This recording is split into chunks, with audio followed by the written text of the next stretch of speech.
Tukisikia tuna jambo tunataka kufanya kwenye kata yetu, tukisikia mkutano, tukisikia ziara ya diwani, tuhamasishane, tuje tuzungumze.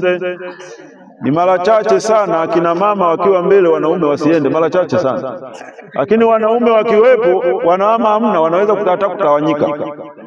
Hebu twendeni shikiliane, sawa sawa. Kwa hiyo niwapongeze sana. Sasa nizungumze na watoto. Watoto hamjambo? Mambo, habari ya kusoma. Ninyi watoto mmewaona akina mama? Sasa wamekuja kuwatembelea, kuwapa zawadi na kusema kazi yenu hapa ni kusoma. Sawa sawa? Kazi yenu ni nini? Sawa Msome, muwe watoto wazuri, msiwe na tabia mbaya. Sawa sawa?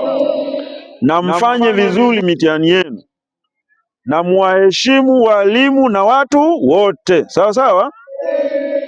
Ndugu mwenyekiti, baada ya kusema hayo, mimi niseme nitaendelea kushirikiana na wanawake, hasa kwenye changamoto zinazohusu wanawake.